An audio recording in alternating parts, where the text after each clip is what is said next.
하나님 아버지와 우리 주 예수 그리스도로부터 오는 은혜와 평강이 이 자리에 계신 여러분과 함께 하시길 주님의 이름으로 축원합니다. 지난주에 이어서 마태복음 13장에 나오는 세 가지 천국 비유에 관한 말씀으로 함께 묵상을 나눠보려고 합니다. 마태복음 13장 36절에서부터 보면 주님은 한 집에 들어가셔서 가장 가까운 제자들과 이제 마주 앉게 됩니다. 거기서 이런 비유를 들려주시지요. 우선 가라지 비유로 시작을 해서 오늘 우리가 복음서 본문으로 읽은 세 가지 천국 비유를 들려주시는데, 맨 처음 비유가 밭에 감추인 보화, 그 다음에는 진주를 찾는 상인, 그리고 세 번째가 바로 물고기 비유라고 하는 세 가지의 비유 말씀입니다. 우선 앞에 나와 있는 첫 번째, 두 번째 비유는 매우 비슷하면서도 약간의 차이가 보이는 것 같습니다. 밭에 감추인 보화, 그리고 진주라고 하는 것은 모두 다 매우 귀하다라고 하는 공통점이 있죠. 천국이라고 하는 것은 이렇게 귀하기 때문에 자기가 가진 모든 것을 다 팔아서라도 소유할 만한 그런 가치가 있다라고 하는 것을 주님께서는 들려주십니다. 이 앞서 나온 이 두 개의 비유에 약간의 차이가 있다면 이런 것 같아요. 밭에 감추인 보화의 비유는 그 사람이 우연히 찾게 됩니다. 그리고 진주는 상인이 최선의 노력을 해서 얻게 된다라고 하는 그 차이 정도인 것 같습니다. 세 번째 비유로 나와 있는 이 물고기 그물에 대한 이야기는 사실은 우리가 오늘 읽지는 않았지만 바로 앞에 나와 있는 가라지 비유, 지난주에 우리가 함께 묵상을 했었죠. 이 가라지 비유와 내용은 똑같습니다. 마지막 때가 올 것이고 그때 바로 의인과 악인이 갈라지게 되는 최후의 심판을 주님께서 경고해 주십니다. 주님은 이 세 가지 비유를 통해서 천국이라고 하는 것은 우리의 삶에 아주 가까운 곳에 있어서 때로는 매우 우연한 기회에 발견될 수도 있고 때로는 아주 힘써 찾을 수도 있다라고 말씀해 주십니다. 다만 지금 천국을 한번 경험하고 천국의 은혜를 경험했다 한다 하더라도 그냥 마음을 놓아서는 안 된다라고 하는 그 이유도 말씀해 주십니다. 그것이 바로 물고기 비유, 마지막 비유에서 나오는 경고입니다. 완전하고 영원한 천국을 누릴 사람을 선별할 때가 올 것이니 그때까지 인내하며 흔들리지 말고 신앙을 지켜 살라라고 하는 말씀으로 이 세 번째 비유를 읽을 수가 있습니다. 오늘 우리에게 알려주는 이 세 가지의 비유는 사실 매우 선명하고 지당한 말씀이지요. 그런데 저는 오늘 여러분하고 같이 조금 다른 관점에서 오늘 이 세 가지 비유를 다시 한번 묵상해 보려고 합니다. 제가 솔직히 말씀을 드리면 오늘 설교 준비하면서 굉장히 찝찝했습니다. 왜 찜찜했냐면 여러분도 한번 오늘 비유를 한번 잘 읽어보세요. 밭에 감추인 보화에 대한 첫 번째 비유부터 시작을 해보면 좀 이상한 구석이 발견되기 시작을 합니다. 예수님은 천국을 밭에 감춰진 보화라고 비유를 하시면서 뭐라고 이야기를 하시냐면 보화를 발견했는데 그 보물만 가지고 가는 것이 아니라 보물은 숨겨놓고 어떻게 했어요? 전 재산을 가지고 와서 그 땅을 매입을 했다라고 그렇게 설명을 해줍니다.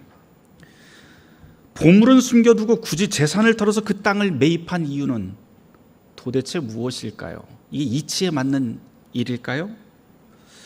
저 같으면 보물부터 챙긴 다음에 금은방 가서 일단 팔고 소고기라도 사 먹을 것 같은데 예수님은 이런 바보 같고 엉뚱한 방식을 우리에게 말씀해 주십니다. 게다가 마태복음 13장 51절에 보면 이런 엉뚱한 이야기인데도 불구하고 이 비유를 다 말씀하신 다음에 제자들에게 이렇게 물어봐요. 다 이해했냐? 라고 묻습니다. 그래서 제자들이 뭐라고 답을 해요? 아니 그걸 질문이라고 물어보십니까? 라고 하는 듯이 그러하외이다.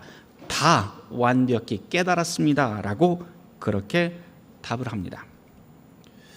뭔가 이상해요. 그렇죠? 뭐냐면 제자들은 지금 예수님의 이 이상한 비유를 듣고 너무 당연한 이야기인 듯이 그렇게 답을 하고 있지만 오늘 이 자리에 있는 저와 여러분들은 매우 이상한 비유로 들린다고 하는 그 차이가 발견됩니다.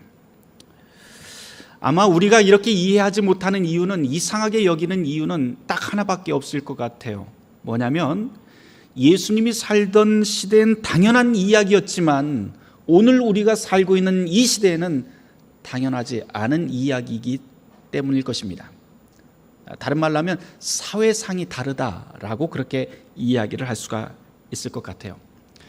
성경을 읽다 보면 종종 이런 경우를 만나게 되죠.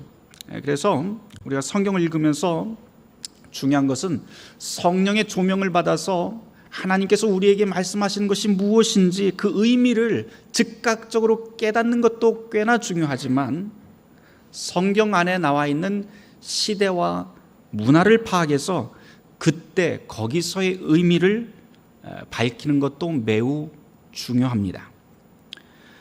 제가 설교를 준비하면서 몇 가지 중요한 1세기 사회상을 알고 오늘 비유에 대한 그 깨달음이 좀 더 넓고 깊어졌습니다. 그걸 여러분하고 좀 나눠보려고 합니다.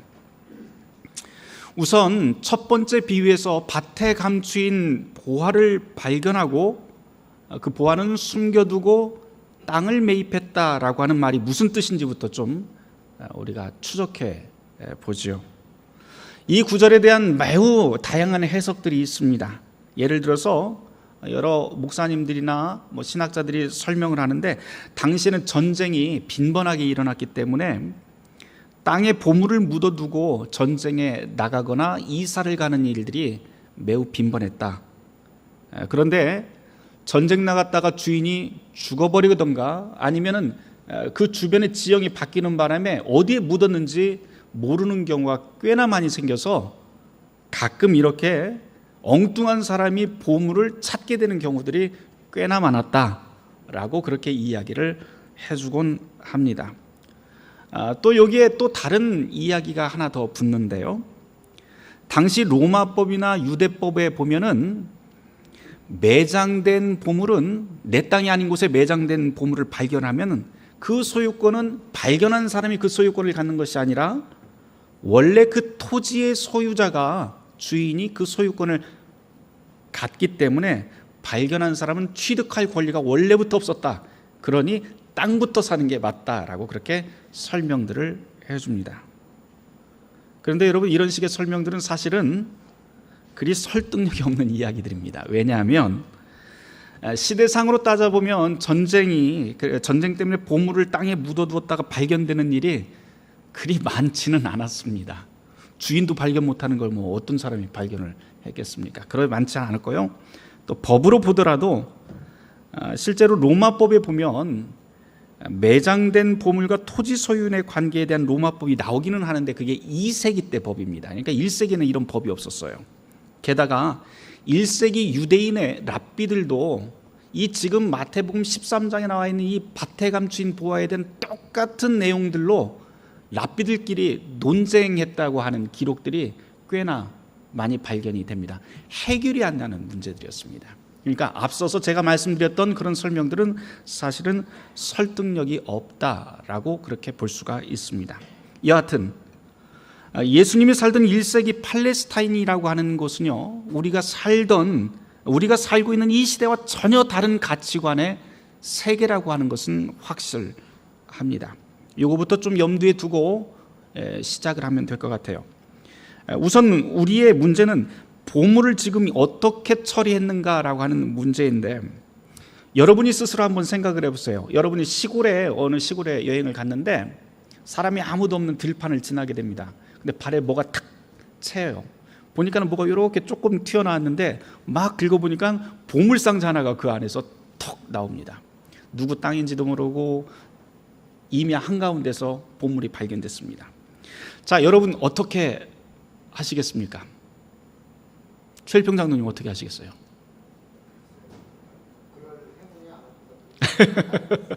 네, 대부분의 경우에는 이런 경우는 경찰서에 신고를 한다든지 아니면 할지 안 할지 고민을 하다가 어떤 분들은 그거 그냥 뭐 전당포 가서 맡기든지 뭐 이렇게 하겠죠. 이런 게 우리의 방식입니다. 그런데 예수님이 살던 시대의 그 처리 방법은 조금 달랐던 것 같아요. 당시 농부들은 예수님 시대의 농부들의 방식이 있었는데, 보물이라고 하는 것은 갖다가 바깥에 파는 것이 아니라 사실은 간직하는 걸로 그렇게 여겼다고 합니다. 우리 같으면 이걸 시장에다가 내다 팔아서 돈으로 바꿔야 직성이 풀릴 것 같지만, 그 당시 팔레스타인 지역은 특별히 이 시골이라고 하는 곳에는 우리식의 그런 시장이라고 하는 것이 아직 형성이 되지 않은 때입니다. 게다가 값이 나갈 그 물건을, 보물을 들고 밖에 나가는 순간 상황이 우리처럼 뭐 안전한 시대가 아니었기 때문에 그만큼 위험해질 수 있었다고 합니다. 그러니까 차라리 안전하게 자기가 가지고 있으면서, 이 중동의 문화라고 하는 것은 명예 문화권이거든요. 그래서 내가 이런 보물을 가지고 있어 그러면서 이웃 사람들에게 자랑하는 것으로 좋겠다라고 그렇게 이야기합니다. 우리식의 경제 논리로 따지자면 굉장히 바보 같은 일이죠.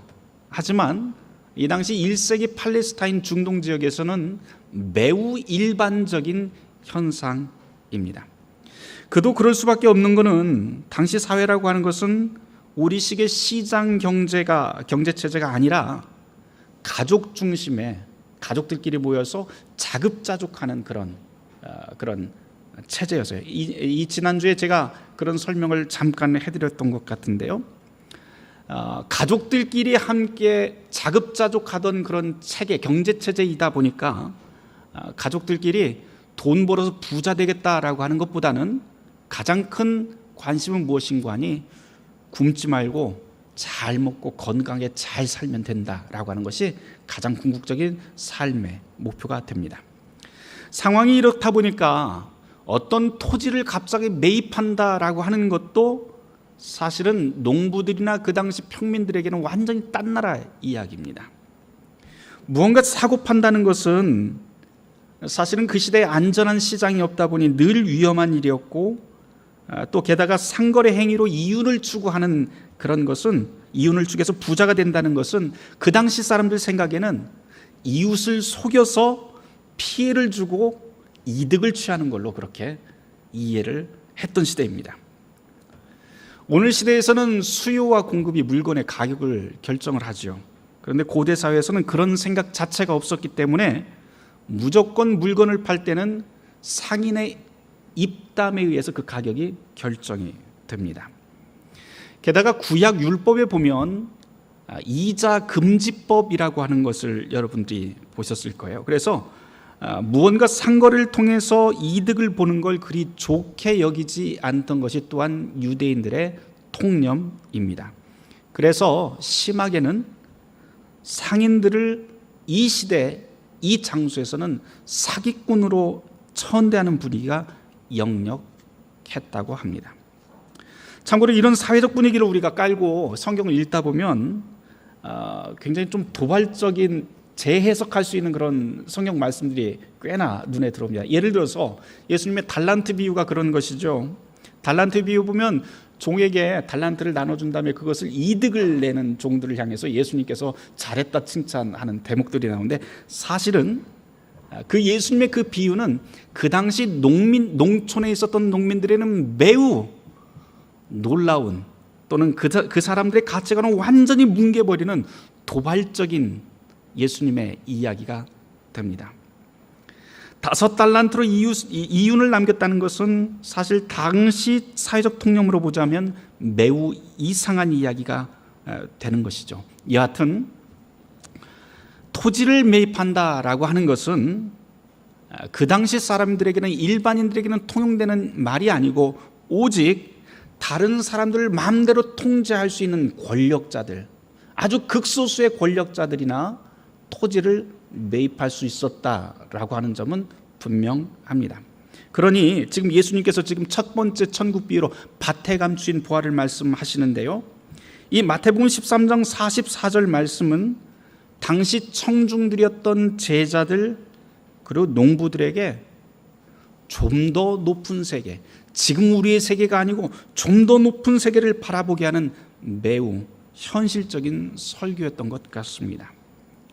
천국이라고 하는 보화는 집에 가져다 놓고 기뻐하면서 이웃에게 자랑할 수 있을 만한 그런 것이고, 또한 게다가 매번 권력자에게 우리의 삶은 지금 권력자에게 부당하게 치이는 삶을 살고 있지만, 이제는 너희들이 보화를 잡는 그 순간부터는, 천국을 맛보는 그 순간부터는 완전히 다른 세계, 권력자같이 자유롭고 주인과 같은 그런 삶을 살 수 있어 라고 하는 그런 말씀으로 들립니다.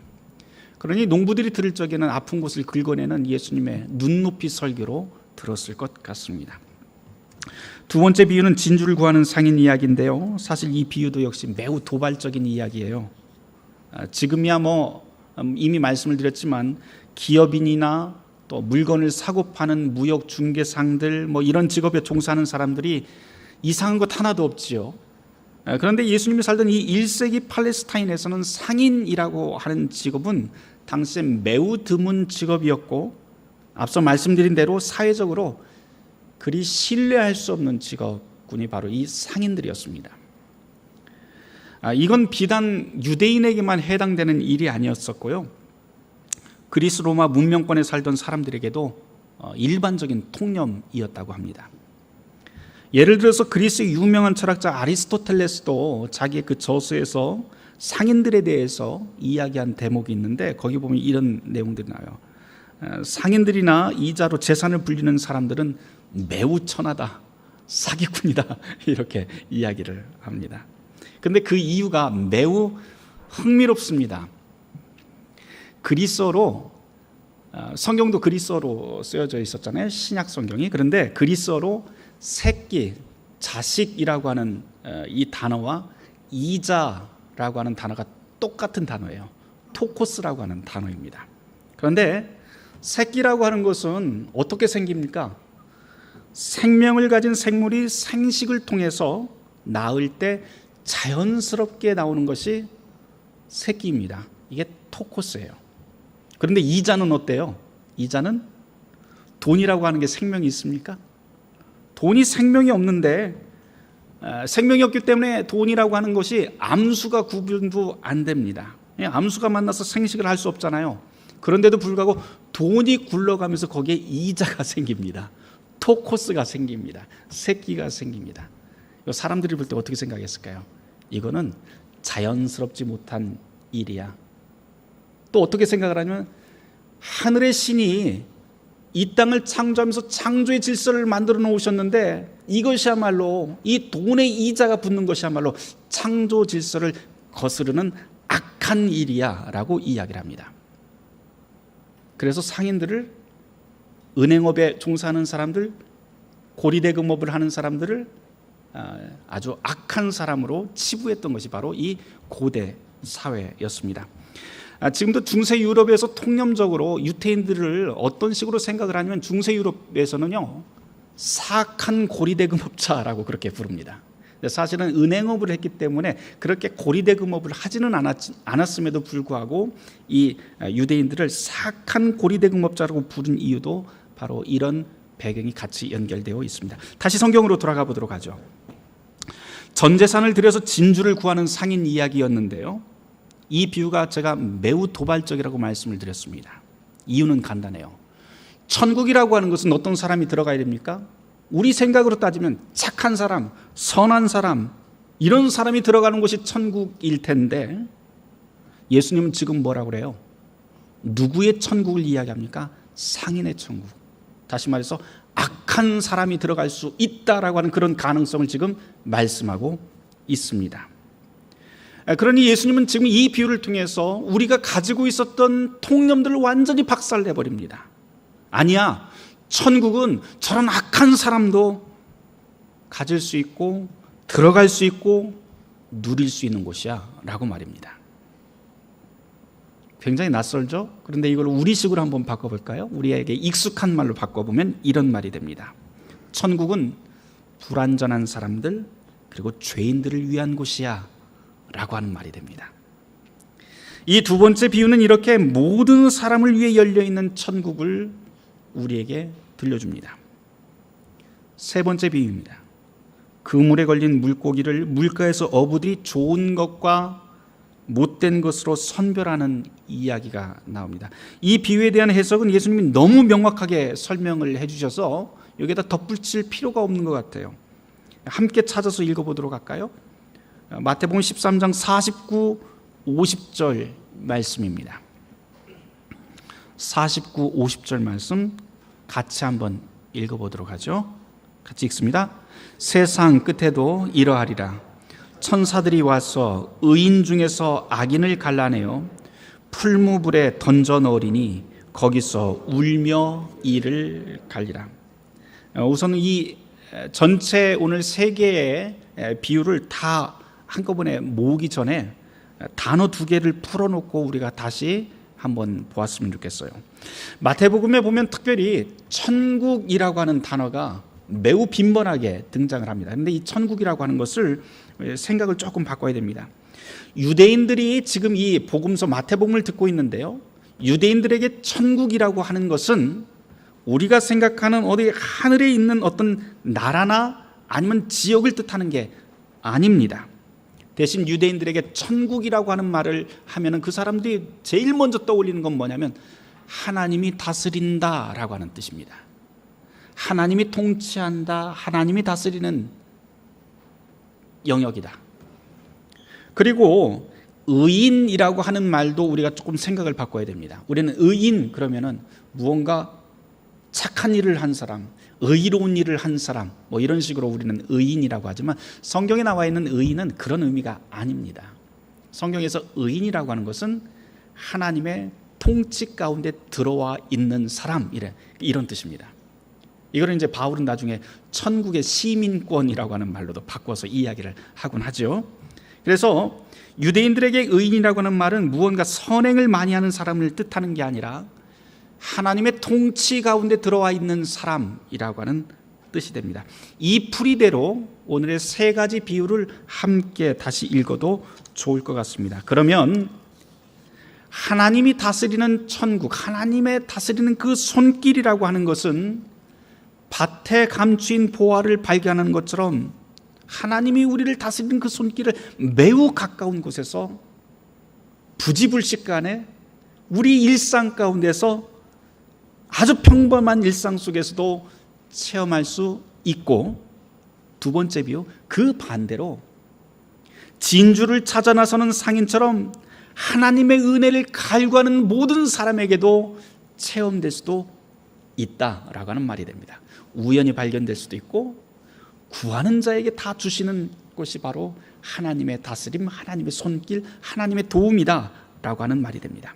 게다가 마지막 물고기 비유까지 여기에 연결하면 무슨 뜻이 되냐면, 그러나 여러분 지금 하나님의 다스림, 하나님의 은혜, 하나님의 도움, 이것을 체험했다고 하더라도 안심하면 안 됩니다. 여기서 가만히 있으면 안 됩니다. 왜냐하면 마지막 때가 도래할 때 당신이 그 마지막 순간에 어떤 자리에 서게 될지 두렵고 떨리는 마음으로 깨어 살아야 됩니다라고 하는 말씀이 됩니다. 하나만 더 말씀드리고 마치려고 합니다. 오늘 이 세 가지 천국 비유를 여러분들이 들으셨는데요, 이 세 가지 천국 비유에 등장하는 사람들의 직업이 무엇인지 한번 유심히 생각해 보게 됩니다. 물론 첫 번째 비유에는 보화를 발견한 사람이 누구인지 정확하게 드러나지는 않지만 땅, 밭이라고 하는 것을 배경으로 한 것으로 보아 아마도 농부 또는 소작농일 가능성이 높습니다. 그 다음에는 진주를 구하는 상인이죠. 그 다음에는 어부입니다. 그러니까 농부, 상인, 어부라고 하는 다양한 직종의 사람들이 지금 천국 비유에 등장합니다. 그런데 이 세 직종의 사람들의 공통점이 하나 눈에 들어옵니다. 1세기 팔레스타인에서는요, 농부, 어부, 상인은 사실은 지지리도 가난한 사람들, 사회적으로 천대받던 직종에 있던 사람들입니다. 주님이 이 비유를 들려주실 때 누가 있었나요?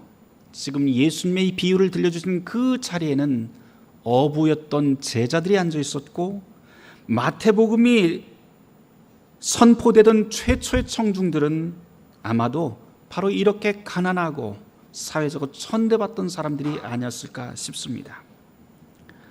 그 당시에 가난하다라고 하는 의미는 아주 특별한 의미가 있었는데, 가족을 잃었거나 가족의 지지 기반 자체가 약해서 기댈 곳이 없는 사람들이 바로 가난한 사람들입니다.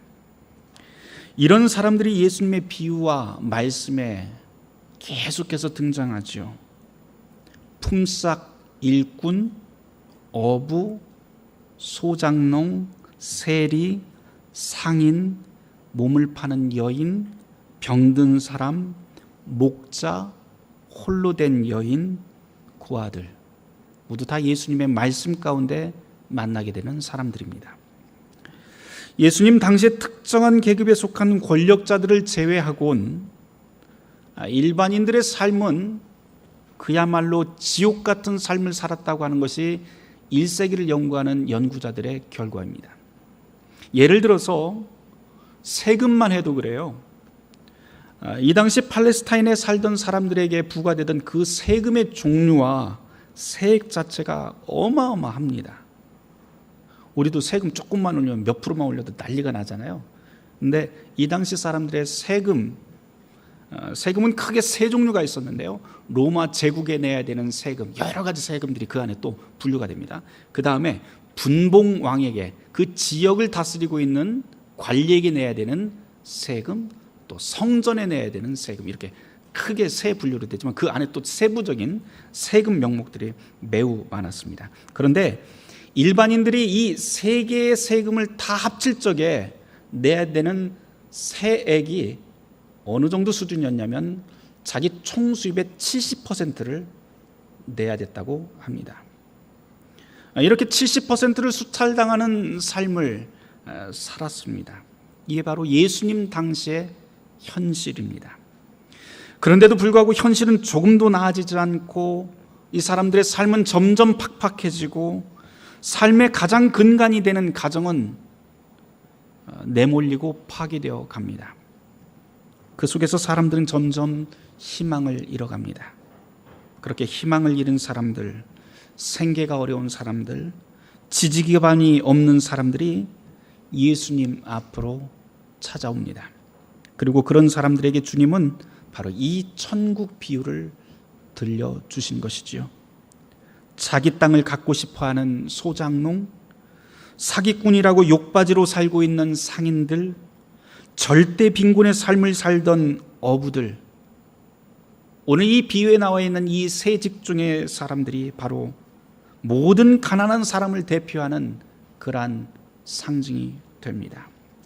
삶의 지지 기반을 잃어버린 모든 사람들에게 주님은 이 비유를 통해서 이렇게 말씀하고 있는 것 같아요. 여러분, 하나님의 어루만지심이 바로 당신에게 있을 것입니다. 당신이 매일 걸어가는 그 일상의 밭에서 하나님의 손길을 보화처럼 만날 수 있고, 그리고 하나님의 도움을 힘써 애타게 찾고 있다면 바로 당신에게 분명히 하나님이 찾아오실 것입니다. 다만 지금 만난 하나님의 손길과 그 도움에 만족하고 그 자리에 주저앉지 마십시오. 우리가 살고 있는 이 세상이라고 하는 것은 바다와 같아서 선한 자와 악한 자가 다 뒤섞여 있습니다. 세상 끝날에 바로 당신이 하나님의 선한 선택을 받는 복된 사람이 되길 바랍니다 라고 말입니다. 사랑하는 성도 여러분, 바라기는 주님의 이 복된 위로가 바로 저와 여러분의 것이 되길 주님의 이름으로 축원합니다. 모든 지각에 뛰어난 하나님의 평강이 그리스도 예수 안에서 너의 마음과 생각을 지키시리라. 아멘.